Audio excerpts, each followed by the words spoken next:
देखिए, मीरा की धरती, माँ मीरा की धरती पे हूँ। और बचपन से अब तक मैं अपने फ़र्क को बताती हूँ और मीराबाई के भी फ़र्क को बताती हूँ।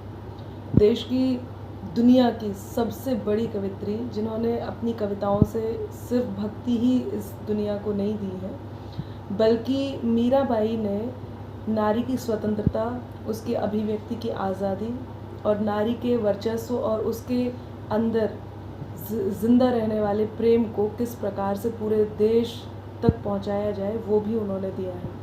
उन्होंने उस विद्रोह को सहा है और उसको सहने के बाद वो नाम जो आज सबसे ऊपर है, वो मीराबाई का नाम होता है, जिसे कृष्ण भक्ति में जोड़ा जाता है। बस यही अंतर समझ लीजिए, जब मैं पहले आई थी तो ये समझ लीजिए माँ मीरा को मैं कवित्री की तरह देख रही थी, और आज जब मैं आई हूँ तो उनके जो नारी की स्वतंत्रता, नारी की अभिव्यक्ति और नारी के विद्रोह के स्वरों को देश तक पहुंचाने वाली मीरा को जाना है, वही आज अनामिका भी है। वही अंतर हम दोनों में है।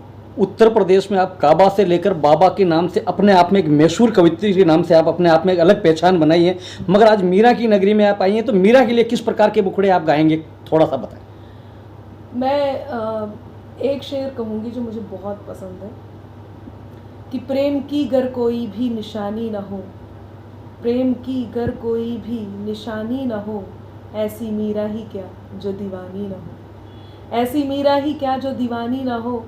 और चाह अंबर की कर दे ज़मी से जुदा, चाह अंबर की कर दे ज़मी से जुदा, राह ऐसी कोई मैंने ठानी न हो, प्रेम की गर कोई भी निशानी न हो, ऐसी मीरा ही क्या जो दीवानी न हो।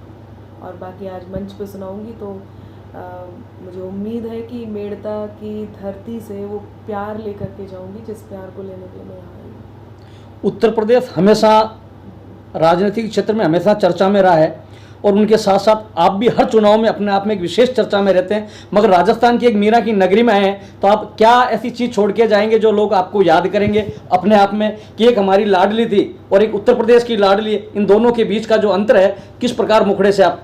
बहुत अच्छी बात, बहुत अच्छा प्रश्न है ये। इसको कैसे कनेक्ट किया जाए। एक ही समानता है, चाहे मैं कविताओं के माध्यम से जो लोगों तक पहुंचा रही हूँ, और चाहे यहाँ पर इस धरती पर आने के बाद उस पहचान को उजागर करना हो, दोनों ही सूरत में सनातन की विजय की बात करेंगे। आज विजयदशमी है, अधर्म पर धर्म की विजय। अधर्म से जो तात्पर्य है वो केवल एक रावण के फूके जाने से नहीं है, सैकड़ों हजारों ऐसे रावण जो हमारे अंदर बसे हुए हैं, उन सबको फूकने की बात है। और ये विजय तब हो सकती है जब हम सनातन की विजय करें। मैं यहाँ इस धरती पे भी वही कहूँगी जो मैं उत्तर प्रदेश की धरती पे कह रही हूँ। मीराबाई ने अपने भक्ति से सनातन को विजय किया है।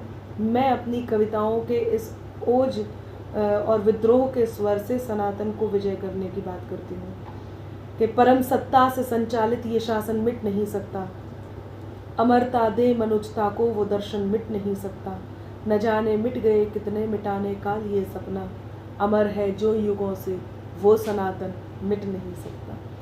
आज, कल भी, पहले और आने वाले कल भी हमेशा अमरता के साथ माँ मीरा को याद किया जाएगा, क्योंकि सनातन जो हमेशा से चला आ रहा है और हमेशा चलता रहेगा, ऐसे ही मीराबाई का नाम भी अमर है।